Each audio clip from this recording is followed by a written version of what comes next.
Well, I think we're ready to go. My name is Phil Michels. I'm a doctor of clinical psychology. And, well, let's see. I went to the University of Southern Mississippi and did an internship at Yale University and worked at G. River Ryan Hospital for a year and then worked at the medical school at the University of South Carolina. Became a full professor, tenured, for 28 years, taught family doctors and medical students and others. Had a flourishing psychotherapy business there, saw an awful lot of physicians, popular there. And anyway, I've been in private practice now for about 7 years. Okay, I guess that ought to do that. Let me begin by saying that this is a sort of culmination of my journey of the mind. Mayor Baba got me started on the road, and I'm going to give you just a taste of that to begin this presentation. When I was teaching at the medical school, what I saw repeatedly was frustrated residents. They were workaholics. They'd studied their pants off, and many of them were falling by the wayside because of the demands and the relative insensitivity of the school to do much about that. Anyway, they finally see patients and they're ecstatic. Now I can use all this crammed information and make a difference for these people. And what they found repeatedly was that the patients weren't listening very well. In fact, about 80% of the time, diabetics, a good example, did not listen to the doctor well enough to really show significant improvement. So these green, at the time, residents were flipping. What did we study all this for? What the hell? And they get increasingly frustrated because this was consistent, that patients weren't getting better. 1 in 5 would, the others would not. So that sort of prompted me to spend the last 2/3 of my career studying a term called compliance. And what compliance is, simply put, how do you get people to listen to you so they get better health, they get better? And then I proceeded, quite an interesting journey here. This was in 1992. I began this, and they didn't have full text articles then or any of that. What I could do, though, is get the holdings in the Cooper USC in Columbia Library and the medical school library holdings, and I'd look up compliance, and then if I saw articles, I'd type out the article name, and then when I get a page, I'd go and pull them off the shelves. It took about 4 hours to pull them and make copies, and then I'd go home and spend 2-3 months reading them in my spare time. And then I gradually accumulate a new list and go again, and I did that for 7 years, about 3 to 4 times a year. Now, the essence of that is straightforward. There was not one article that I could use to teach an hour lecture on compliance, how to get people to listen to you better. So, come 1999 now, this is where Baba comes in for me. Well, the second time, let's say. But I'm leaving the Cooper Library. It's 20 minutes to midnight. They close at midnight. And I get about 4 steps from the bottom, and a voice in my head said, go back in the library, go to the 3rd floor, look for a big red book on a table by itself, copy the article. Well, I jogged up those steps and jogged into the 3rd floor, and almost nobody there anyway. It's close to closing. Speaker, collect your things, library closes in 10 minutes, and there it was, a big red book on a long table by itself. So I raced there and copied the call numbers of the book, and I just glanced table of contents. It was the American Psychologist, 12 issues, 1999, and there was a strange title, Automaticity of Being. I remember it quite well. So I had just a flash of a second, and I got to the copy machine, copied it, went home. I was so caught up in that I read it, and I didn't understand it well, so I read it a second time. I didn't get to bed till 3, and it changed my life, and it was on consciousness. So this talk is on consciousness now. This is 22 years later, and I'm going to give you a refined version of what I knew then. So I'm going to begin with just a little bit more on that early days. I got nuts about getting this discovery, and I came to me, no doubt again, Bob, ought to put a quit smoking program together. Classic example of people that are doing what they would tell you is wrong, but not very conscious enough to quit. So I put a program together with this method of consciousness, and here is it was active at Richland Memorial, Prisma Health now, and Baptist Hospital, which is also downtown in Columbia. Okay, and again, this is a journey of the mind. And here's the program. It ran 20 years. Average age of a smoker, 26, and it really varied. There were a lot of older folks. They averaged a pack and a quarter a day. They improved their motivation to quit over the 6 classes, and their self-confidence both significantly went up. Our rates were 400 times the national average, and that's exactly true. Our success rates on any given month, we had to analyze it.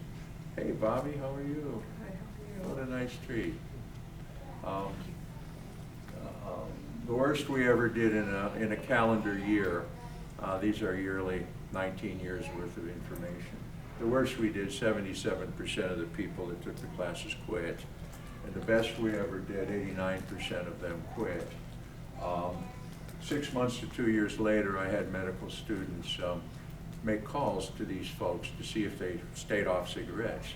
And we found that over half of them never smoked again. So those numbers accumulate to 400 times the national average. Now, the public service announcements are extremely good for quit smoking. It's a consciousness raiser of magnitude in a very brief period of time. Lansing is pretty potent. Okay, so that's that. I don't want to delay there. We're going to get going now into consciousness. Some of us have been in therapy a while, and some of this will be a review, but it's all part of consciousness, so we're going to launch in. The world can be hard on us. Examples here.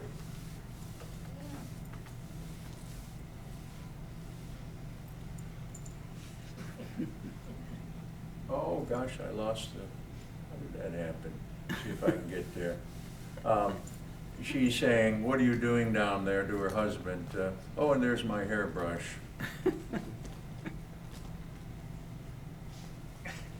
And this is what birds do.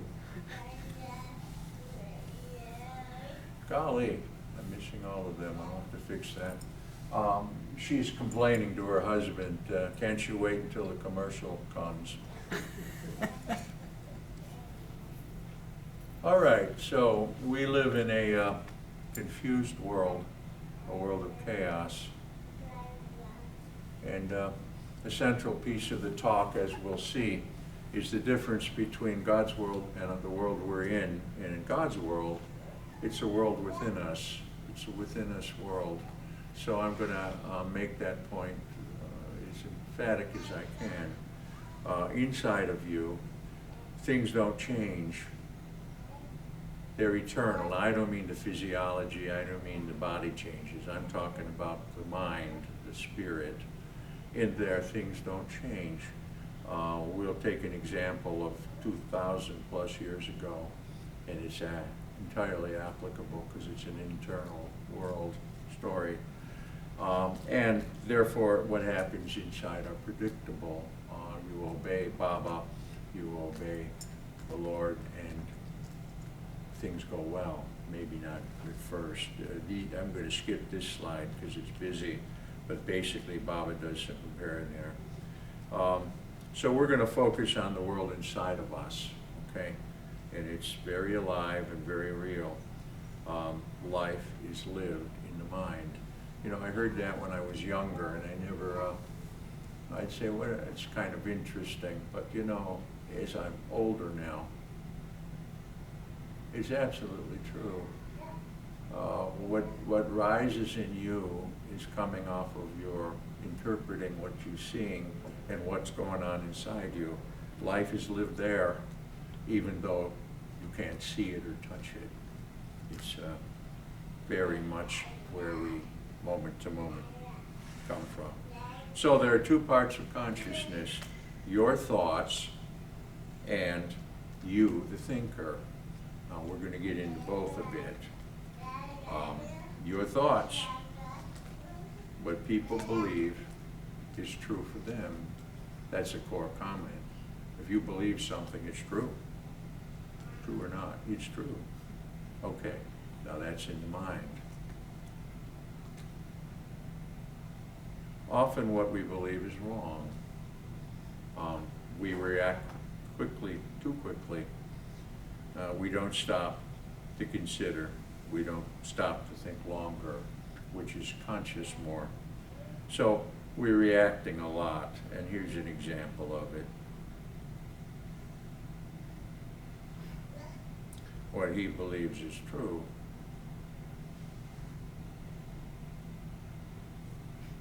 All right, now the thinker.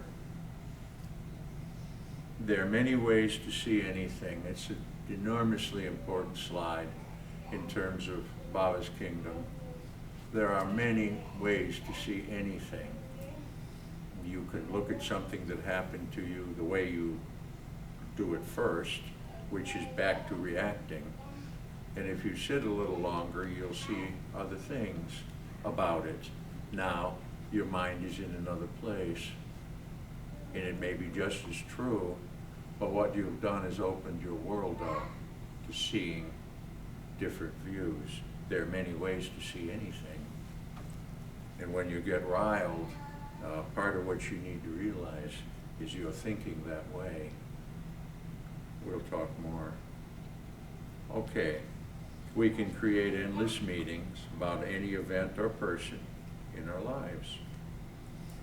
In reality, Plato said, reality is created by the mind.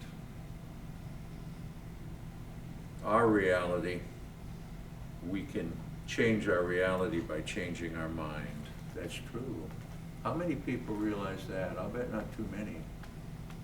You know, where we are here is with a whole bunch of ideas. But the whole piece here I'm going to get into with you is making an idea meaningful. Because if you don't, it flitters away. Ideas are very weak.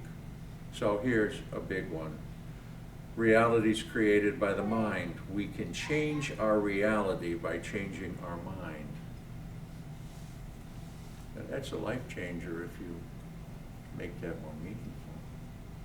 And most people say, well, it's interesting, and in 2 minutes it's gone.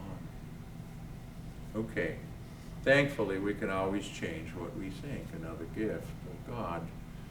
We're never stuck with the beginning of something bothering us. We have the freedom to change our mind. So, in order to change your thoughts, you have to be more aware of them. Okay. You'll have a hard time being aware of them. Let's take an example. This is classic cognitive therapy if anybody's into psychotherapy.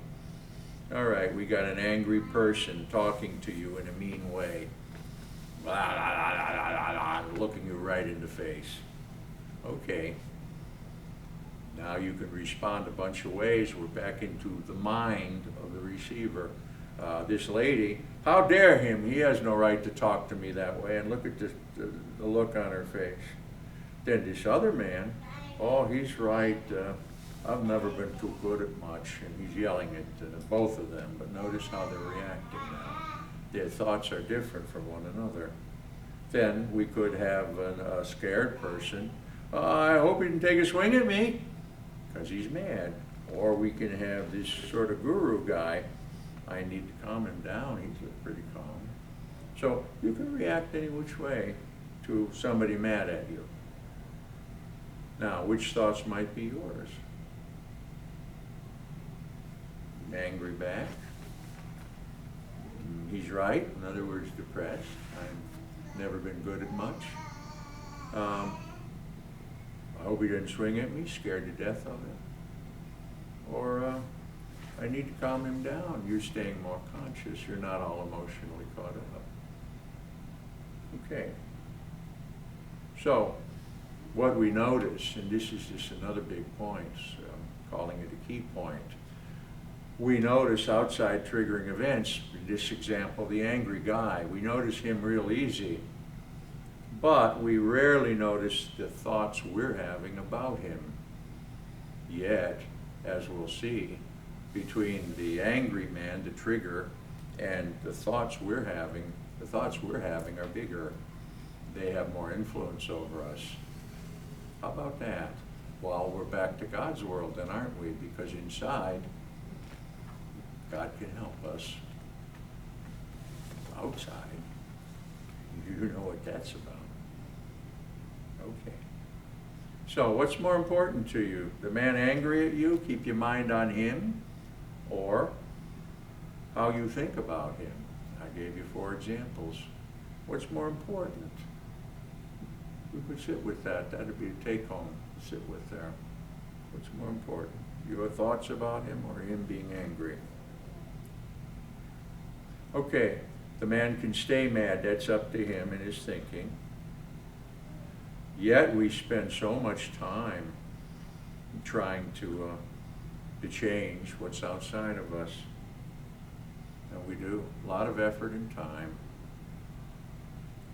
Okay, when thinking about this angry person in a healthier way, you begin to feel better. Change your thoughts, and you begin to feel better. Now, who can stop you but you? Yeah. That's as big as you want to make it, but I'm telling you, it's gigantic in quality of life. So you can change your thoughts and begin to feel better. Okay, we're getting somewhere, indeed. Let's take a closer look at being upset. Triggering event, by example, the angry guy, and your thoughts about what's going on. That's the sources of upset. You notice trouble, the angry guy, and notice you stay focused on the trouble and look at you. Look at what's happening to you. You're staying focused on the angry guy is causing you some trouble.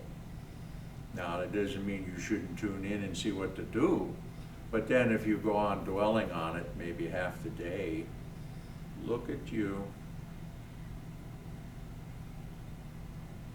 So, this is a way to stay upset. You just think of how, let's say, the angry view, how dare him, he has no right to talk to me like that, and then you go for hours off and on. Well, there you are. And who did it? Who's got all that pile of dirt built up? The angry man's gone. Been gone maybe 3-4 hours. But he's not gone, is he? He's inside your head, and wait a minute, life is lived in the mind.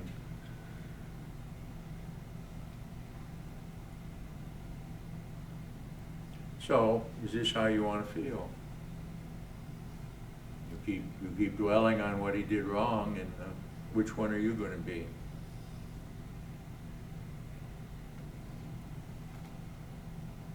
So let's see how to feel better. We need to take charge, think more consciously, which is Baba's gift. Always there. inside, that world doesn't change. If I can't change a situation, change my mind. That's right. So, I make a big point here. You are mostly responsible for how you feel. You. How about the first dog? I ain't done nothing wrong. That man is what got me so upset. He said this to me. I didn't do nothing wrong. Or the second dog, I need to see my part and fix the problem. That's right. Sometimes you don't want to fix the problem. Well, that's up to you. But the option is there to do it. All right. Consciousness brings us into the light. It's a nice metaphor for the whole thing. Basically, we want to get into light. How many people spend their lives running from trouble? Lots and lots. But in Baba's world, you want to run into the light with them. Now maybe in the moment you don't want to right off go forward and see what's what, but you do want to make a lifestyle going forward and not running from anything. The more you bring something to the light, the more you begin to see, and then the more options you have to improve it. It's a gold mine of a truth. Consciousness bringing things into the light. Okay. Baba quote, I'm nearer to you than your own breath. Remember me and I'm with you, and my love will guide you. Remember me and I'm with you. How about that? Does that sound hard? That's the inside world now. It's not the same world. Remember me and I'm with you.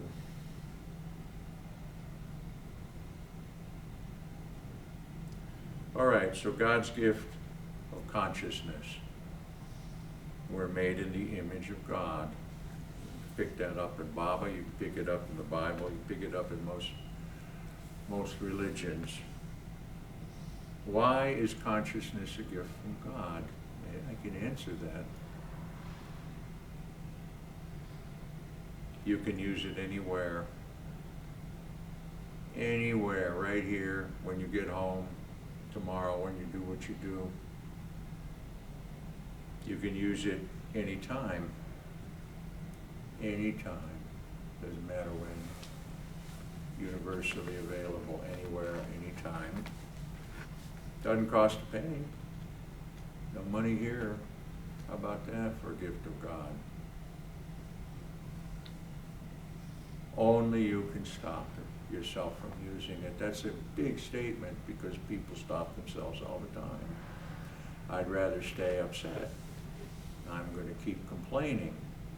I'm going to keep letting people know how wrong what happened to me was.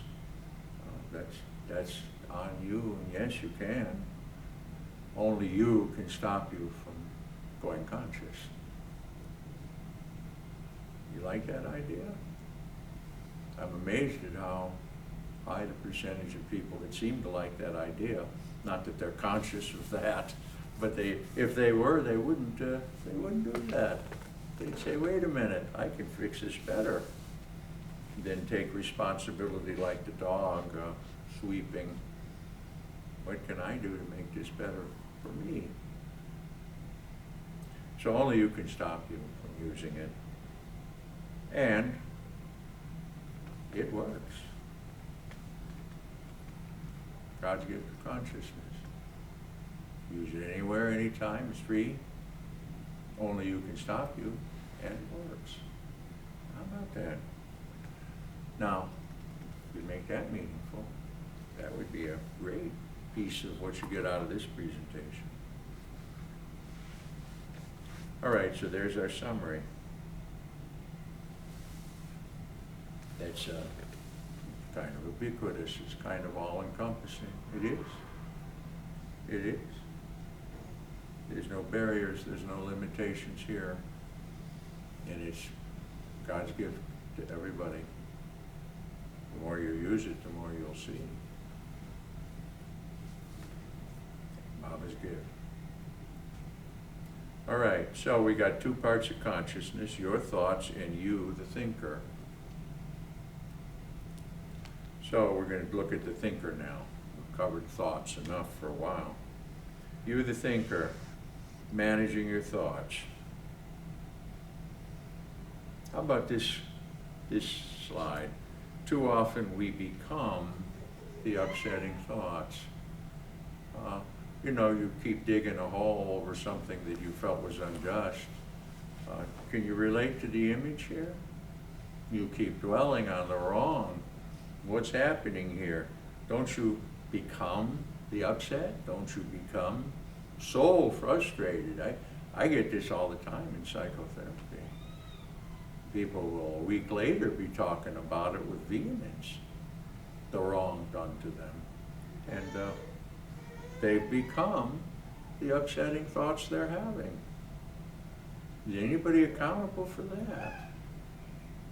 I mean, shouldn't you be? If you're that miserable, shouldn't you be looking at what you're doing? It's right there. So when you're aware of your thoughts, you are not trapped in them. It's another major point. When you're aware that you're thinking that upset, you're not trapped in the upset anymore.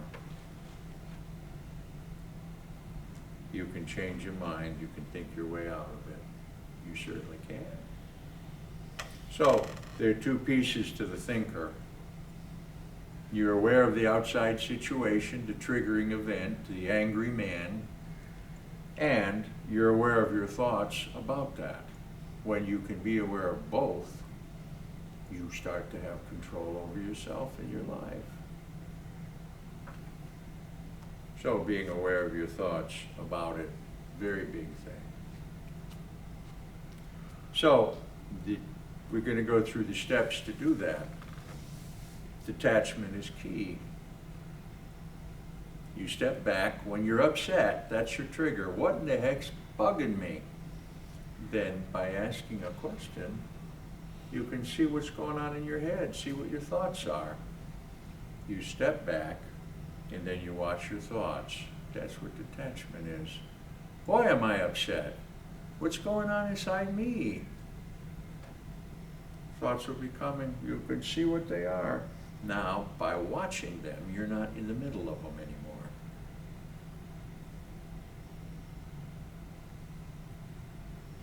Okay, so you get perspective, and less emotion will control you because you're not in the middle of those thoughts upsetting you. The less emotion you feel, the more detached and the more you're able to begin to look at it as something to work on, to fix. You're now in control of you. Your thoughts aren't controlling you. What do you think, Lloyd? Yeah. Like it.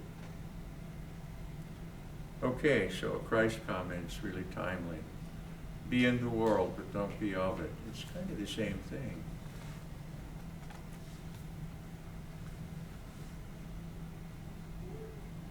And that's, I think, for him as it was for Baba, was a way of life. He could watch it and comment. He wasn't in the middle of it, lost there, nor was Baba ever that way. So, Baba on silence.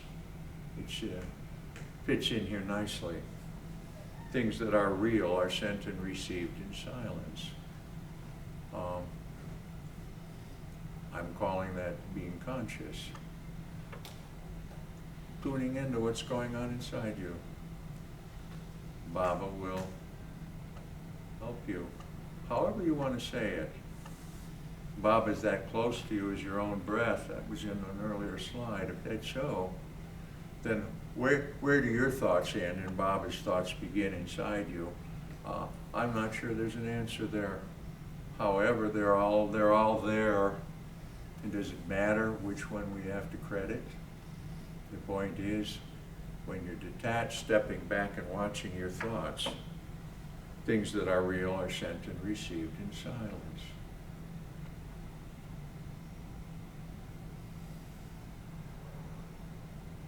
Be in the world, don't be of it.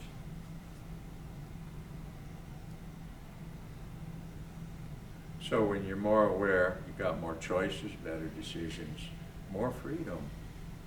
More freedom. Not small. So a couple of small points that are big points. Duration is important. When you're upset, the quicker you can step back and do this, what's going on in my head, the less troubled you are, the easier you can gain control over what's going on with you. The more you stay there, the more you churn, the more emotion, the more upset, and then it gets harder to pull back like I'm suggesting. So, am I missing something here? Apparently so. Okay, if your feeling's real strong, timeout's good. We don't have to do this right then because the feeling's got control of you. Thing to do is just to kind of sit it out, cool down. Detach when you're cool, maybe a few hours later, the next day, look at it again. Do the same thing. So emotions play a big role. When they're real strong, there's not much point in trying to do this. It's too hard. You're fighting yourself. So being more conscious. By doing that, what might we discover?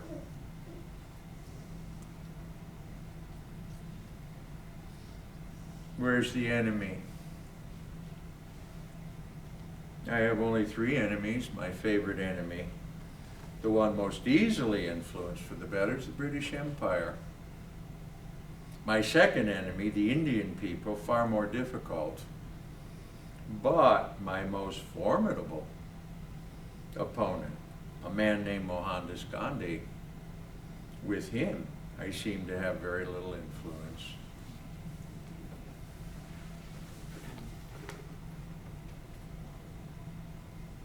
So where's the enemy?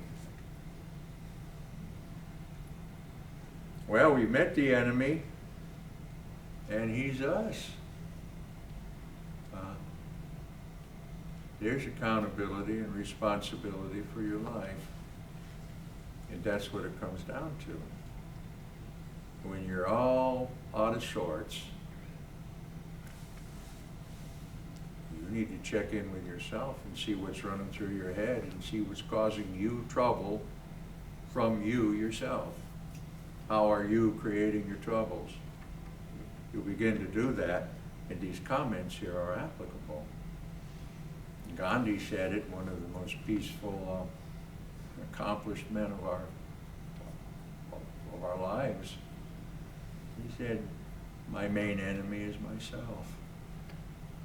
That's right. I'd say the same about me. All right, so becoming more conscious. Let's take a look at that. How are we doing? Oh gosh, we're doing good. It's gradual. It's an important slide. The work, the gradual needs emphasis. All right. In the beginning, words and thoughts. Everything starts there. Not much to say.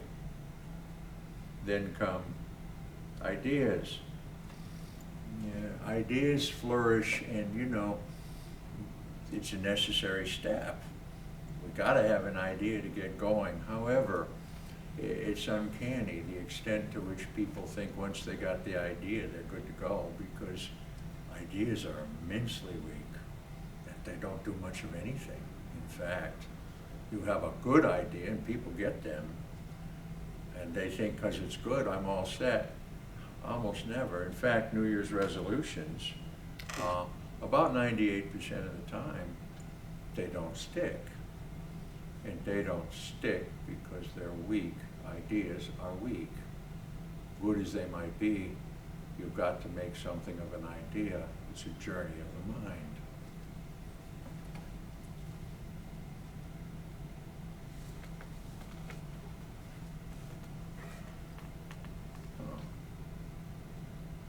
So we want to make ideas meaningful is the next step. We have words, thoughts, then we have ideas. We want to make an idea meaningful so it has more power for us. And as we mentioned, detaching is a good step. And then key step, I think, in consciousness is this. You detach and then you ask yourself a question, whatever it might be when you're watching your thoughts, something you're working on. Why is that important to me to do this? Ask a question, and then you just sit there. Things that are real are sent and received in silence. You just sit there and see what comes to you. And you get a few thoughts. Maybe one seems stronger. So then you ask a question of the second thought. And again, you just sit and see what comes to you. And what you're doing is you're building branches to a tree. We start with an idea, and then we ask questions, and we start getting branches. The more branches, the more meaning. The more meaning, the more the idea sticks with you. So here's the sequence. Sit quiet, watch your thoughts, ask questions about a thought, sit quiet, see what happens. See the answers coming to you. Reflect some on the answers you're getting. Nice and slow, nice and comfortable, conscious thinking. And then let your answers lead to more questions and build a tree.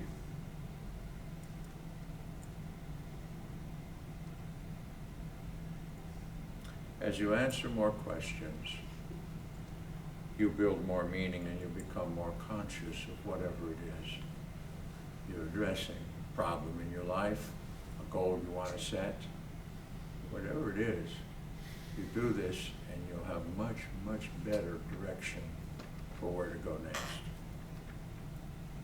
There it is. We start with an idea on the left. That's where we want to get by doing this work. Now, it's substantial.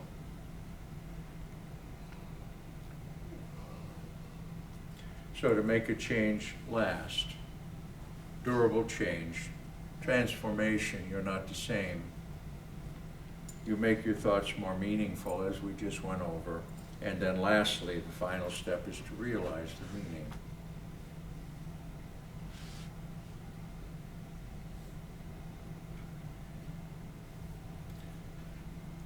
Quote from Baba. The goal is not to understand the infinite eternal reality. It is to be realized by conscious experience, which is just what I'm saying here. Realizing.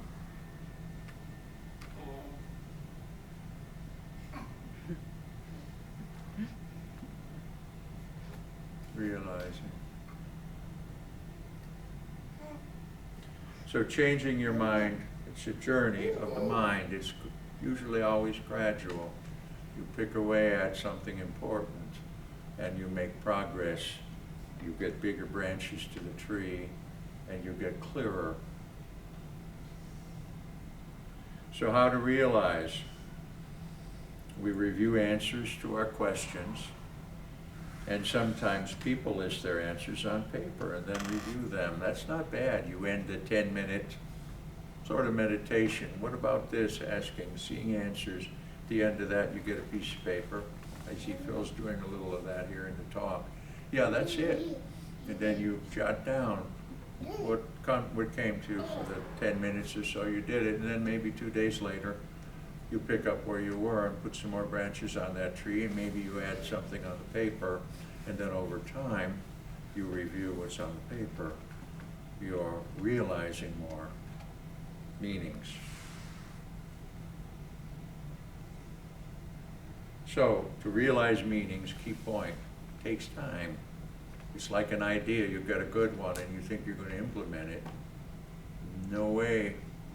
You need to journey the mind, as I'm saying, and then over time, not one sitting, you got it. That's still small potatoes. Little here, little there, comfortable. So, visit what you made meaningful over time, a moment here and there.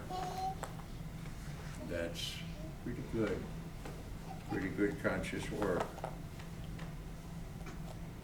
So, there we are. We begin with words and thoughts. We get ideas, weak as they are, make them meaningful. Sit quiet, ask questions of yourself, list your answers, more questions, and realize the meaning. Reflect on your answers over time. It's quite an activity. And if life is lived in the mind, then you're promoting your growth spiritually, because your options tend to be better. What matters becomes clearer. All of that starts to take form. And Bob is there, as close as your breath, and there'll be guidance. All right, let's take an example of realizing. I'm going Old Testament here. This is a good one. The Wilderness Journey, Book of Exodus. I think most people are familiar with it. The Egyptians were brutalizing the Israelites. God took them out of Egypt, and they somehow got through the Red Sea, walked on the ground. Then they ended up in the desert. And so this is the piece on the desert here. They're all in the desert now. I read this story many times through the years. Yeah, without any meaning really. I could give you the summary of it easy enough, what I just said, and then they were unhappy. They were in the desert.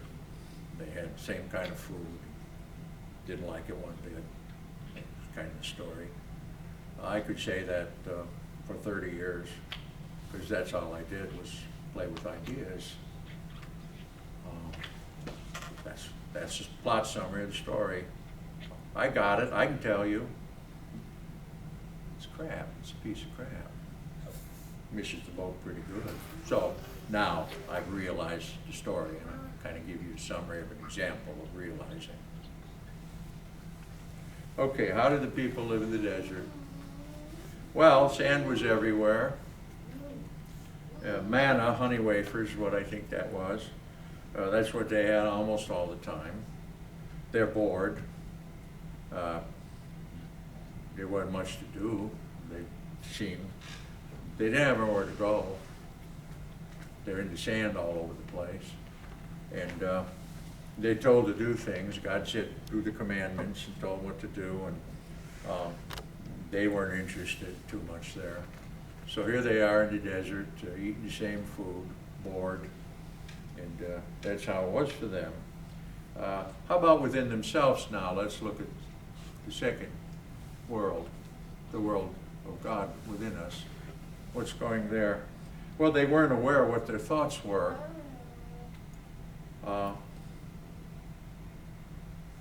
They're not aware of what their thoughts were doing to them. They weren't accountable to themselves. Their thoughts, which I'm giving you, nowhere to go, I'm bored, sand everywhere, they weren't accountable for having those thoughts, and only those thoughts pretty much. They weren't accountable to themselves. So they're not responsible, therefore God's to blame. Now, they're afraid, so they want to be obedient, so look at the conflict inside of them. Well, I don't want to be here, and at the same time, God's God. Well, God's to blame. He's the one who put us here. You see how it plays in the mind? You see how it plays? The vast majority of them, almost all of them actually, that's how they lived in the mind. That's how they lived.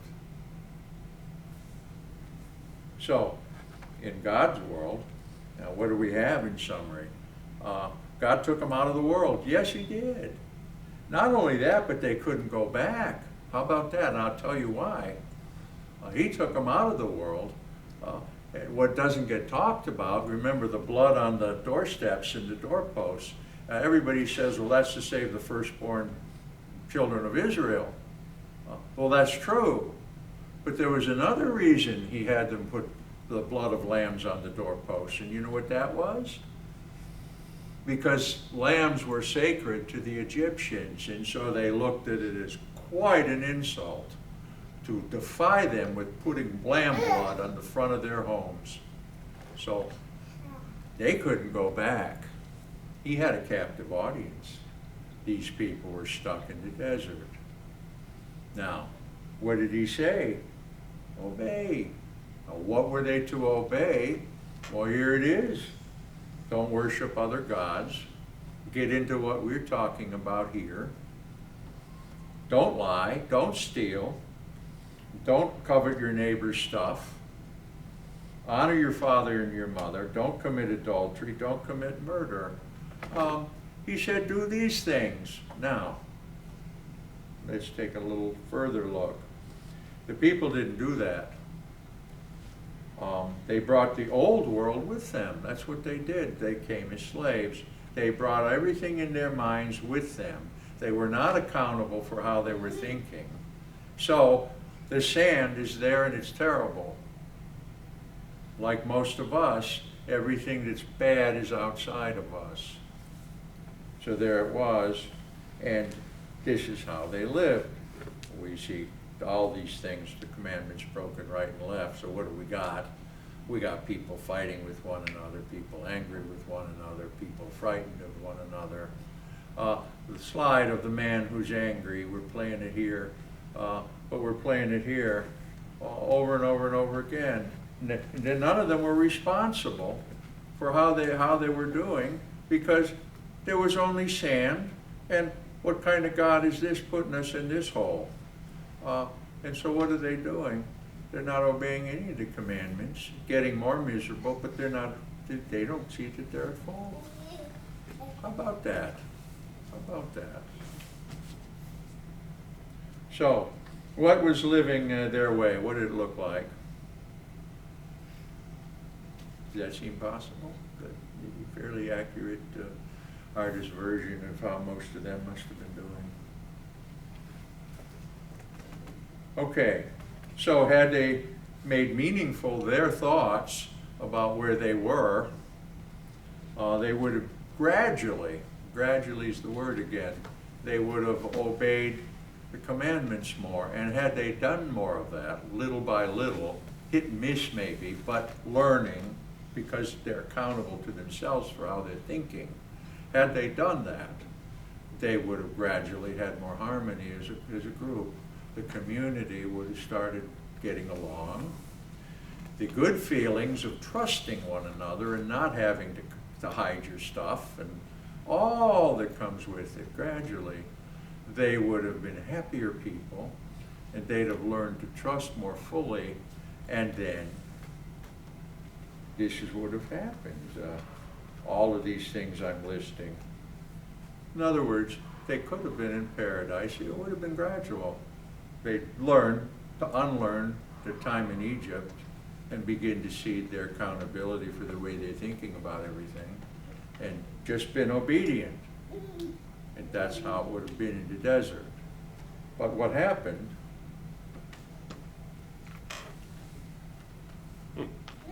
All they saw was sand. All they saw was sand. Well, isn't that the story?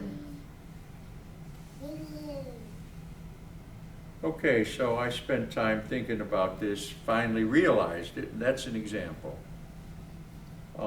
I got deeper meaning, realized it, and what's the world like now?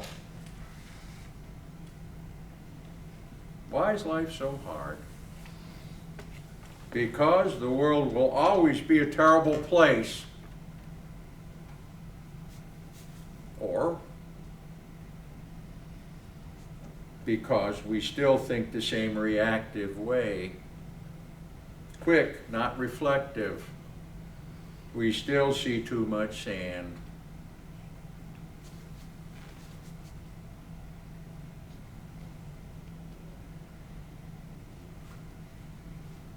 living in peace. Is there a better way to live?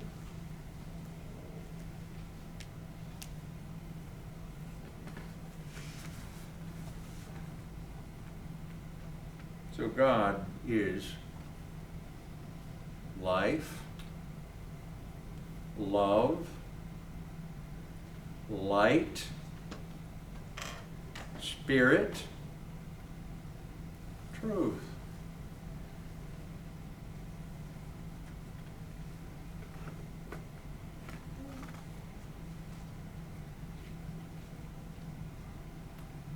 You got him in the desert, a captive audience. Just obey me.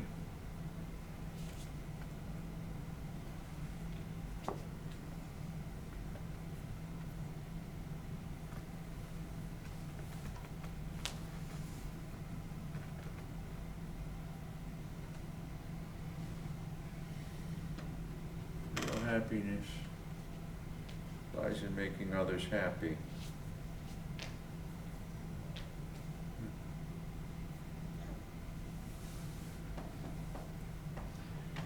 A meaning to realize Mother Teresa, we know Baba and Teresa had a good relationship. She says, God loves the world through us. Oh, there you go. How about that? If we sit with that a little bit, get that meaning clearer. God loves the world through us.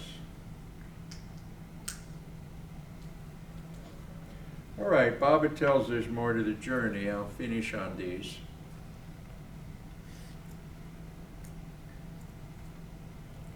Beyond conscious. Well, we've talked about conscious, and I think Baba makes pretty clear that conscious is a great goal throughout most of your lives. That's what you do. You use your consciousness to grow spiritually and grow in appreciation of others and so forth. But now beyond conscious. When nothing upsets you, you're at the beginning of the path. How about that for a thought? When nothing upsets you, you're at the beginning of the path. When you desire nothing, you're halfway on the path. When you desire nothing, you're halfway. And when nothing becomes everything, what a strange statement. When nothing becomes everything, you're perfected. Now, Baba wrote a book, as most of you know, The Everything and the Nothing. But it is a summary of Beyond Conscious, isn't it? Is it the elimination of the ego, and then really the elimination of consciousness?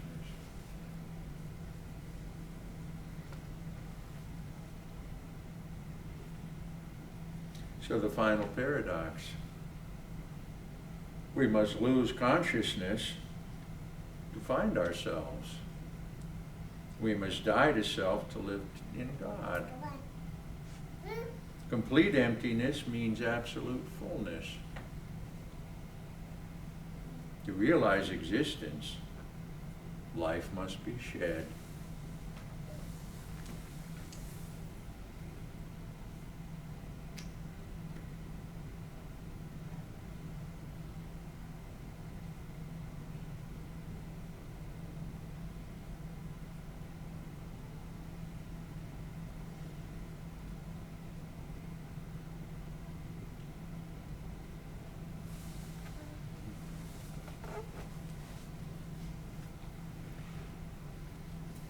You know, I'll finish. This is the last slide.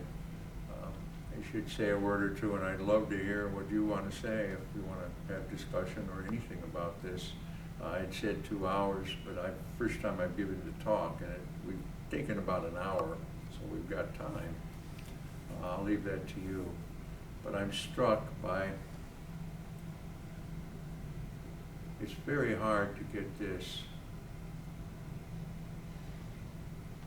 as a major part of your life, your conscious life, your living. people go back into patterns like they did in the desert.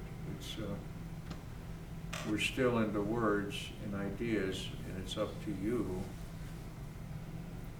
to make this meaningful. And you don't have to, and most people don't. I've got patients that have done better, but it's quite a thing to see people then repeat the same things and stay miserable and not see that they can do better for themselves. It happens frequently, typically. It's rather amazing. We can't change things outside of us very often, but we can change how we're affected. Absolutely. And that meaning there is huge. And, it's still hard to get. Well, okay, I'm done with the talk. Any thoughts on this? Anything you want to mention or disagree with or agree with or whatever? Well, one thing I want to thank you, Phil, and say this was wonderful. And I loved your slides, especially. What's that? Your slides, yeah. Your pictures were so well chosen. It took a good bit of time. Yeah, I could tell. Thank you. Yeah. I appreciate that. Well, how about the rest of you? Yes, Bobby. What you said reminds me of the Untethered Soul and Michael Singer, Yeah. where he talks about getting behind your thoughts to your awareness, your consciousness. Yes, that sounds right on. So and then there's Daniel Amen, who also has a book called Change Your Thoughts, Change Your Life. So I think this is out, it's in the universe. Like a lot of philosophical or spiritual thinkers are, kind It's of coming converging in. on Yeah, this. yeah, it is. To get behind these thoughts. That's the trick, is to, not to be overwhelmed by thoughts. It's the trick. And take it to be yourself, or like we say. That's the trick. Yeah. I also think of a paraphrase there as accountability. When you're feeling like that, don't be in the middle of the sand dug, the slide with all that dirt. But as you said, be able to be accountable. Oh, it's my dirt. Let me get back and see where to go from here. Once you're back, you then have choices. In the middle of the dirt, you're just in the middle of the dirt, stuck. And you don't have to stay there. That's right. I guess that's detachment, trying to get to that point, which is it's a challenge. Yeah. Well, back to the slide on emotion, you time out. You don't try to do this right then when you're in the middle of that muck. But what you do try to do, get your mind on something else, a TV show, a piano. Boy. It helps. Yeah, it helps everybody listening to you. But I mean, that's, then once you're cooler, then you can go in and then start playing around where you're not in the dirt so bad. You can begin to sort out. And that's Baba working with you. Yes, Phil. Yeah, I'm reminded of something that happened I guess it was my second trip in India. And some people were not treating me very well. And I knew it was unfair, and it made me very angry. And I didn't know it made me actually, in my mind, want to fight, physically fight. That's what I was feeling. So I went to have a talk with Adi Kairani. And he said, if little kids were to throw stones at you, would you throw stones back at them? It gave me a whole new perspective of looking at these people who were acting immaturely. Different view. And then he said, do you know Faram Working Boxwala, this man who works for me and types up Baba's discourses? I said, I know him by sight. He said, well, there used to be a crow that would swoop down near his head, and it irritated him so much that he got a rock and threw it at the crow, which in turn caused the crow to start swooping down and pecking his head. And then Theron thought, I'll get a gun. And then Adi said to me, do you get the point of these stories I'm telling you? I said, yes, it's sinking in now. So. Oh, well, thank you. That's a great study of the same. I like the story fits it so well. That's it. And another thing about taking personal responsibility for our emotions and thoughts, and I still find this very challenging, but Mayor Baba said, take it as a blessing or take it as a test. Whatever happens, happens for the best. So I try to work with that. Either way. Yeah. Yeah. See, I'm just playing around in the slides with your comments. And a matter of views again. Bad feelings can be good in the long run. You learn something there, as you did in your earlier story. Yeah, it can be good or bad. Then you get locked into bad, and there we go again. Adi also said to me something that endeared me to him. He said, I too still get angry. Sort of very human, you know. Yeah. I've risen above this, and you haven't. Nothing like that at all. It's all such a journey. I'm certainly going to say the same. We all do. Once, Hopefully we're doing less of that, and that's part of the growth. It's part of the journey is to don't do it as often and maybe as long, for as long. That seems solid evidence that you're growing. Baba once was with Adi and another of his disciples, and the other disciple said something mean or unfair to Adi. I don't remember what it was, but Adi started giving it back to him. So what did Baba do? He seemed to have sided with the guy that was mean to Adi. And he said, Adi, apologize to him and bow down at his feet. And then Baba added, anger is the most difficult thing is to gulp down anger. Not meaning to necessarily repress it, but to not give vent to it that creates a whole hurtful, worse situation. So my thinking about that in part was that the man that did the wrong was not ready to learn a lesson, but Adi was ready to learn with Baba's help. I'm sure the other guy got his chance later on. Nice. It sounds very conscious, Phil. Yeah, thank you. Yeah, anybody else got a story or two that, yes, Lloyd. You and I were discussing last night about putting life into perspective and how people can take it for granted or put it in a different perspective. Yeah. And it reminded me when I saw the final paradox, it said to realize existence, life must be shed. And sadly, most people, or there's a handful of people that can live the majority of their lives and not put it in the right perspective or right mindset to live out their lives. So that reminded me of last night, our discussion. A lot of bitter people right up to the end, right at the end, yeah. And that one slide in there, what was it? The world is such a terrible place. That's why everything's so bad. And it doesn't do any good to see it so extensively like that, you know. And some people go to their graves bitter because that's how they see it. They're victims, perpetual victims. It's nice to know that we get unending chances at working on things, not just this lifetime. Yeah, I've been, Phil knows this, I've been studying the Bible some and going through it and some podcasts. And it's the same. I mean, God keeps giving us more and more chances.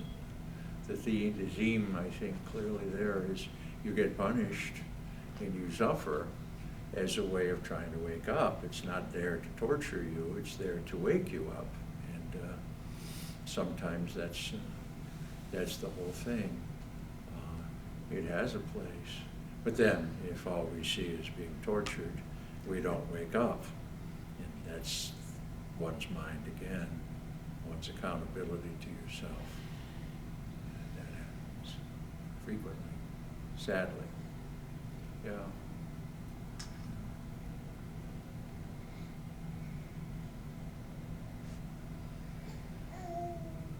Why? Yes, Bobby. Thought of Balnatu's conversations books. There are a lot of situations in there where Ball is feeling really sorry for himself, or he's upset with people because they're not making him feel special, or he's angry about something, or he's sick and he feels sorry for himself.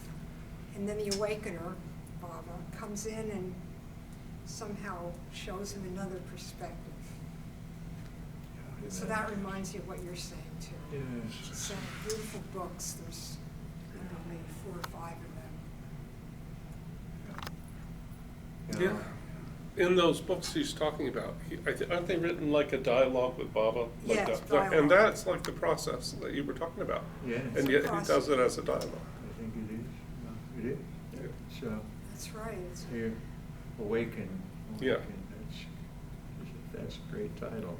It's the early slide. There's so many ways to see things, and we're accountable for the view, the way we're seeing it. We're accountable for that. But there are other ways. The awakening, and the more you see other ways to see something, the more you harmonize yourself. The more you feel the more you feel less upset. It's guaranteed. It's always with you. And you could learn to do it. And Baba will be there to help you. Loving thoughts. The Apostle Paul really fascinates me. Talk to Phil again about this a little bit. This is sort of an amazing thing to me because Paul was absolutely brutalized.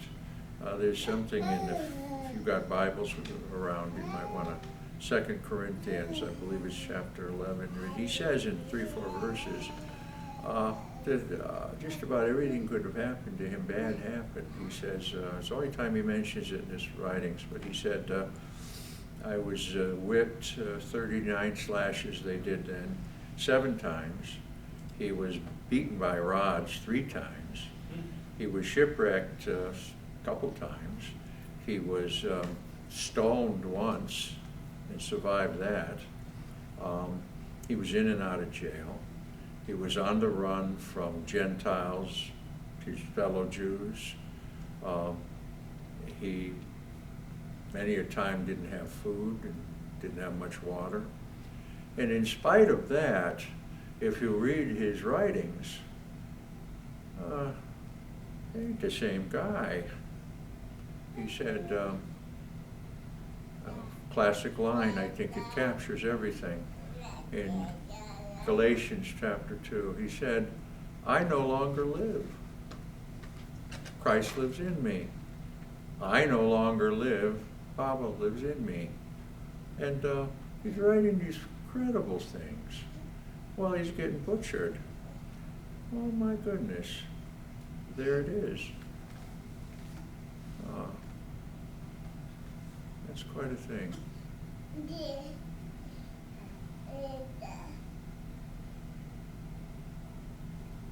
Yeah, the Awakener. That's nice. Okay, well, I guess we're about done. Anybody else?